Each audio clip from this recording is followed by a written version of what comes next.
Welcome back, or welcome if you're just joining us. It's the France 24 debate, and we're looking at that historic agreement being signed between Colombia's government and the FARC rebellion. It's with us to talk about it, Marcela Herrera, Latin American analyst for risk consultants, Amarante International, Luis Rivera, who researches drug policy in Latin America at the French Political Science Institute, Sciences Po, Mary Anastasia O'Grady, who's on the editorial board of the Wall Street Journal, is also with us. Welcome back to all of you. This referendum that's coming up next Sunday follows that peace deal that's being signed with most of the region's leaders there. This is an event that resonates well beyond Colombia's borders. Yuka Royer has more. When a historic deal was clinched in late August, the reaction from FARC fighters was lukewarm. The mistrust was deep after 52 years of bloodshed. Peace is being tested. We have put forward everything we can and reiterated our will. Now it's up to the government to show its will, so that what happened in the past will not be repeated. We were born civilians. We armed ourselves out of necessity because the state didn't take care of us. If they continue to neglect us, we'll have to take up arms again, with pain. The Revolutionary Armed Forces of Colombia began as a peasant revolt in the 1960s. Communist-inspired farmers took up arms against the conservative elite, demanding land reform. Growing coca deep in the jungle, the FARC became big players in the drugs trade. The guerrilla group also made money through kidnappings. Successive governments of Colombia branded the group as illegitimate and chose to confront the rebels militarily for half a century. Attempts at peace talks started as early as the 1980s. In 1998, then-President Andrés Pastrana met with the head of FARC and agreed to create a demilitarized zone. Rebel leader Manuel Marulanda used the talks to call for social justice. The problems here are about social order, not armament. The hunger, the misery, the exploitation and everything that is happening here doesn't end with guns and bombs. But the violence didn't stop, and the peace process ultimately collapsed after the rebels hijacked an aeroplane. Conservative Alvaro Uribe, who came to power in 2002, launched a large-scale crackdown on the FARC, which by then had more than 17,000 fighters. The hour of defeat, a complete defeat, has come for these bandits. A new peace initiative under Uribe's successor, Juan Manuel Santos, began a decade later in Cuba. The negotiations centered on the 7,000-strong FARC fighters giving up their arms in exchange for a full pardon and social inclusion. Doubts remain on both sides, but Colombians appear ready to embrace the agreement. A referendum on October the 2nd is expected to work in the deal's favor. Marcela Herrera, we remember Cuba as the place that helped Che Guevara export revolution to parts of Latin America. When you see the image there of Raúl Castro in the middle brokering the deal, Raúl Castro has also welcomed Barack Obama. Is there really the sense that it is the end of an era this time around? It's a turning point for Latin America because the FARC represent the oldest guerrilla in Latin America, and even if it's not the end of left-wing guerrillas in Latin America, because we still have the second guerrilla. Yeah, that's right. There's another guerrilla movement, the ELN, right? Yeah, the ELN. Who've also declared a unilateral ceasefire. Yeah, to enable the voting process in the areas the ELN controls, where the ELN operates. He hasn't pronounced against or for the agreement. The ELN has just said, okay, I will just let people vote. And they are actually on explanatory talks with the government since March of this year. But we haven't reached a peace deal with them. So for me, it's a historical point, but it's not the end of the era, since there's still this guerrilla group active in Colombia. All right, not the end of an era. When it comes to the referendum next Sunday, many victims say they will vote in favor of the deal. Let's take a listen. My life is not going to be fixed by the person who kidnapped me rotting in prison. What would fix my life is if there are no more kidnappings, no more victims, no more conflict. Others are bitter about the deal, most notably about amnesty provisions. Everett Bustamante is a senator from Alvaro Uribe's conservative opposition who in a previous life was a member of the leftist M19 guerrilla movement. On March 9, 1990, we signed the peace agreements without any guarantee, without any electoral advantage, without them giving us any seat in parliament. Do you understand, Luis Rivera, the bitterness there? This former member of the M19, hey, how come the FARC get these free seats in parliament, these free unelected seats? It was a completely different time, and they made a constitution. I mean, when they say that they didn't have any political advantages at the time, they did an agreement and they sit on the constitutional assembly that made the new constitution of the country. And okay, you can agree or disagree with that, but today, for example, 5 seats in the parliament, 10 seats in the parliament, 5 in each of the chambers, won't make a difference. They won't rule the country. It's not by 5 seats that you rule a country. So it's kind of naive of think that the guerrilla, the FARC, will take the control of the country. Things are starting now. We have a peace deal, an agreement, but later on we will have elections in 2 years, in less than 2 years from now. So we will have to decide at that point, what we would like for the next 4 or 8 years for our country. So nothing is decided in advance. I mean, this is the starting point of a big process, and I'm really a critic of the agreement as well. I don't believe on the philosophy that is behind all this land reform, on all these agricultural points. Why, it's not going to work? I think it's kind of naive and it's very liberal. And Colombia doesn't have a welfare state nowadays. Colombia doesn't have a state that is very strong. Colombia doesn't bring education to all its population. So I don't think that just by giving land to farmers, you will solve all these problems. This is probably a starting point, but you have also to invest a lot, and not only on the countryside. You have also to do it on the cities. Health system on the cities is really bad nowadays in Colombia. The education system is private and it's really bad too. So this is just a starting point. We have to stop spending money on war and spend that money in other things. Colombia needs another So future. if those farmers are going to stay poor, does that mean they're going to keep on with the drug trade?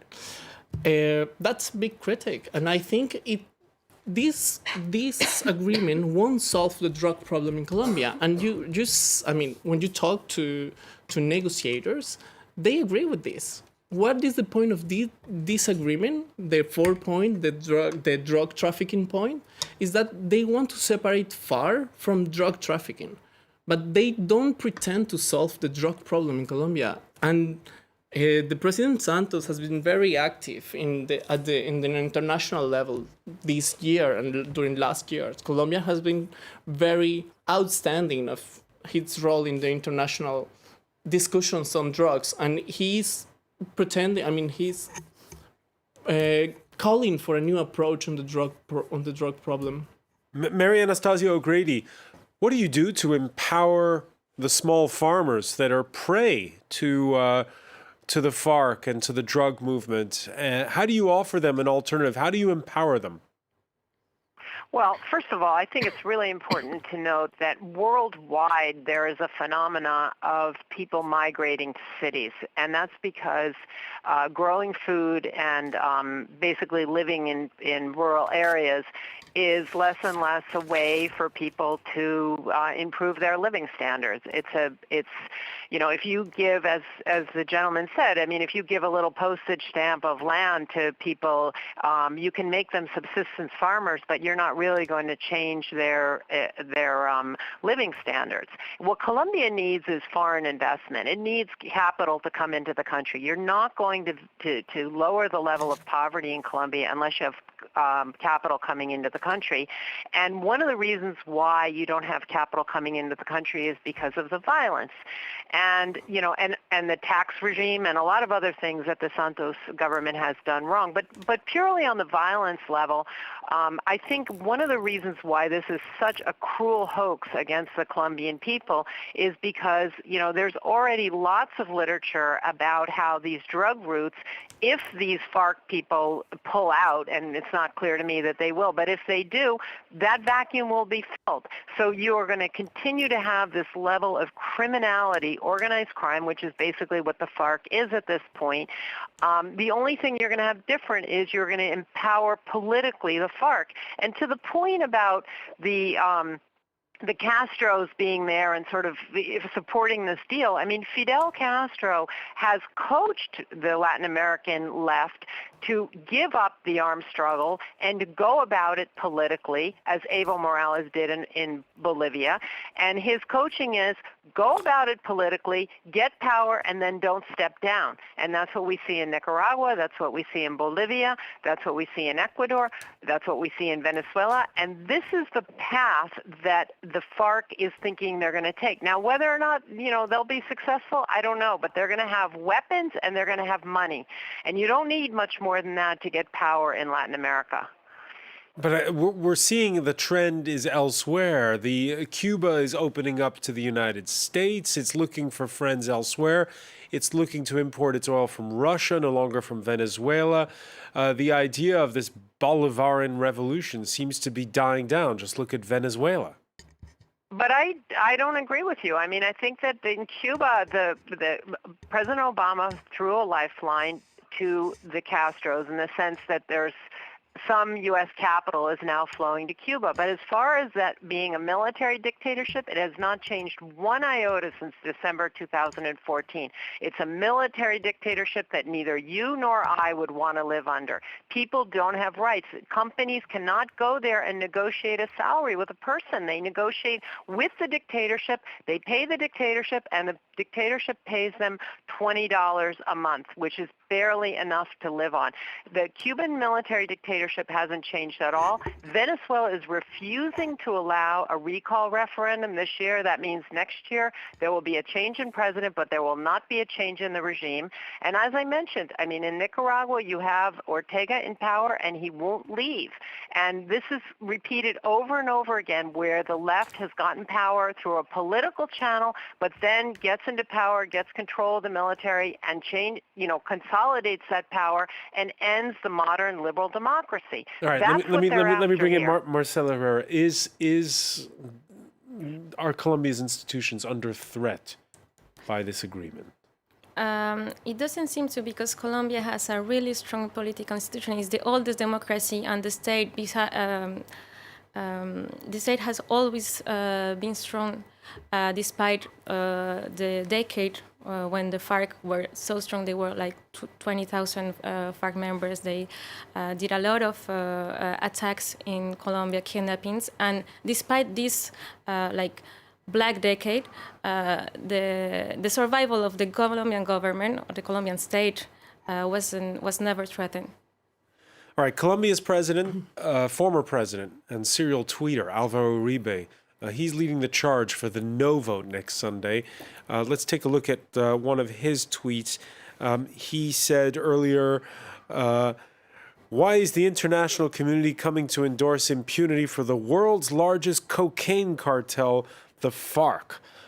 Luis Rivera, is the FARC a cocaine cartel? It is, or it was, probably, if they are stopping the... I mean, what you have in the agreements is that they promise to give away all this drug trafficking, actually.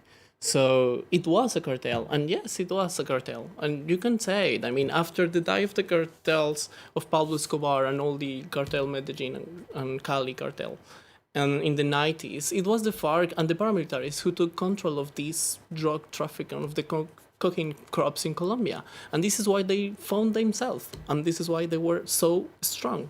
All right, so what's going to happen on that score now? But now we will have, as Mary say, you will have a vacuum probably, and probably it will be filled by the other groups, criminal groups, ELN, and this is why I don't believe the agreement itself could bring a solution to the drug problem. But I think you can start separating things. If the FARC are not there anymore, probably peasants will try to do another things because they will have less pressure.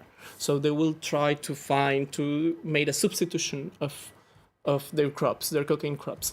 Also, Why should they though? If coca brings in a lot more money? That's the thing. So who will control these crops and this trafficking? You need to have a very structural, hierarchical organization of the cartels in order to the trafficking to work, because cocaine need process, and you need to make illegal trade. That is not easy nowadays with all the military actions have in place. So you will need organization. You will need someone to buy your cocaine crops. Otherwise, you cannot sell it on the illicit market. You cannot. It's not something you can change very easily to the illegal to the legal market. Yeah, I just want to say that the big challenge of this peace process is that it's regarding drug traffic. And FARC today, they control about 70% of all the cocaine crops. And the question is, okay, there will be probably some criminal groups, some former FARC members, and also the second guerrilla, the ELN, that will maybe try to seek the opportunity and to take control of the areas where the FARC operated and grew cocaine. So that's the big security challenge in Colombia. Is there a plan? Yeah, it's on the. But beyond what's written down, I mean, are the Colombians working in concert with other nations, most notably the U.S., on this? Yes, they are working. Well, first, the FARC, they agreed to help the Colombian government to eradicate all the cocaine crops, and also there will be all the help, security help from military help from the United States and other international actors. A few days ago, President Santos accepted a Dove of Peace sculpture from a world-famous son of Colombia, Fernando Botero, the famous sculptor. Santos had these words about overcoming the resentment and healing the wounds of his country. The greatest challenge of the post-conflict era, which, God willing, will begin on October 3rd, will not be economic or social or political, but rather cultural. It will be in our spirits, in our mind and our way of life. The biggest hurdle, he says, will be cultural more than anything else. And that's the big issue, I think. You have an stigmatization of the left in Colombia, and even the democratic parties that are today there, they live from this stigmatization of an opposition and probably an alternative. Is he talking about the left there, or is he talking about people who've been living? I mean, when we had the situation we followed closely in this country with the activist Ingrid Betancourt, yes. When she came out of the jungle, we had the sense that these people are living in just this entirely hermetically sealed different world. But they were probably. I mean, they were inside the forest. Yesterday, I was listening to journalists that were at the conference, on the FARC conference, and one journalist was just saying that the young generations, the young FARC generations, are discovering Facebook and discovering mobile. So yes, they don't believe to the world we live today, but also Colombia today don't know how to deal with these former soldiers. They're these people that live for a long time in forests. So the movement have to be on both of the sides. The acceptation of the other have to be in both of the sides, I think. After this referendum? I think one of the problems is, you hear it over and over again that if you don't have justice, you don't have peace. And the president has gone to the table in Havana. He has given in to every single demand of the FARC, basically just so he could walk out of the room waving a piece of paper and saying, we have peace. But there's the majority of Colombians, or a large segment of the Colombian population, that's been left out of the deal. And the Colombian judiciary is known to be very corrupt and very unable to actually deliver justice. Not only that, but he's also created this separate form of justice in which the FARC will be choosing judges. I mean, let's just substitute the word FARC for ISIS, which is the current terrorist organization fighting France and the United States, and ask yourself whether you would, because we've gone on and on with a long war, suddenly say, okay, we're going to make these compromises with ISIS. And I don't think we would do that, and I don't think it's fair of the president to jam this down the throats of Colombians when they really haven't been part of the negotiation. Mary, you can't, and they will not get justice. You can't put the FARC and ISIS on the same footing. It's not. And why not? I have the impression because one is a death cult and the other is not. It's a different organization. I think it's because you haven't experienced FARC. If you live in Colombia, you might have a slightly different view of that. All right, let me ask you, Luis Rivera. I mean, this view, probably you could have this view 15 years ago, but not today.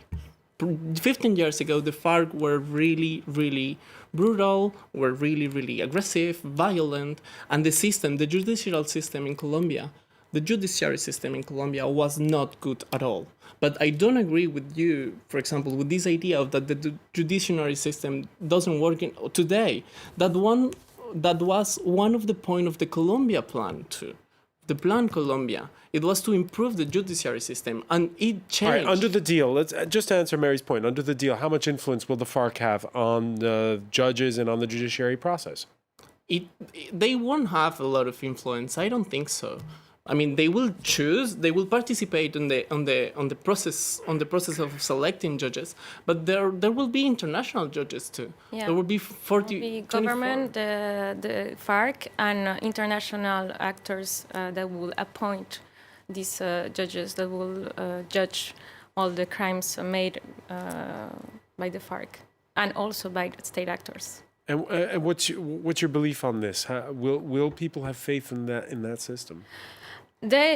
It's normal for them to have questions, of course, but we think that if we have international supervision, this will consolidate the belief that maybe we will have a good justice. And let me have an example, for example, from the 2006 peace process with the paramilitaries.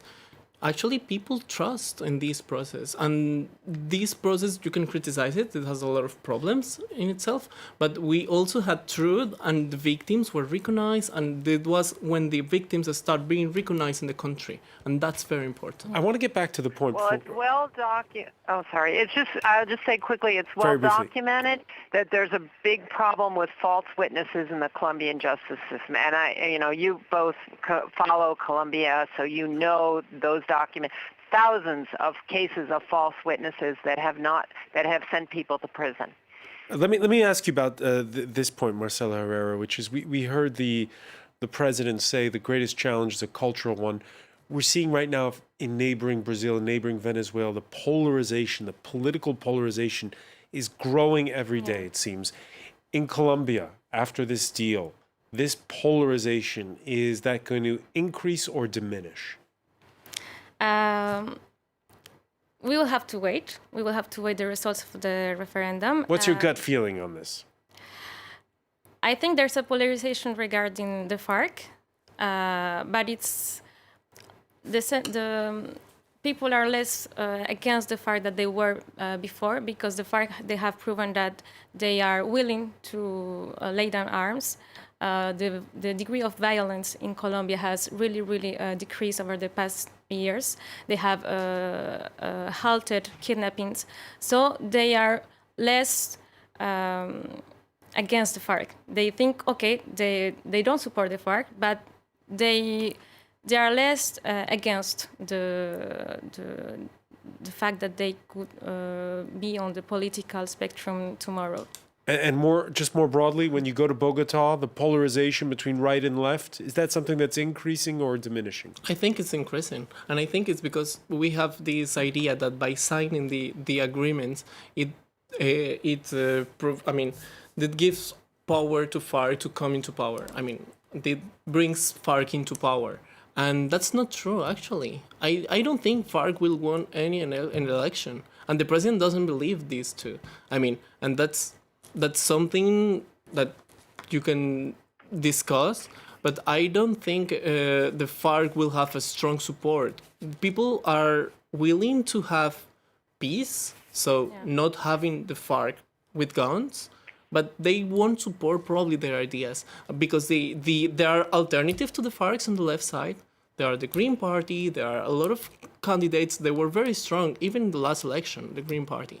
So you have to take into account that there is really an alternative for the FARC politically, and also people on the right want to change their minds. So, all right, as we say, the proof will be in the pudding. We're going to have to, unfortunately, leave it there. Marcela Herrera, I want to thank you. I want to thank Mary Anastasio O'Grady for being with us from New York City. Luis Rivera, thank you for joining us here in the France 24 debate.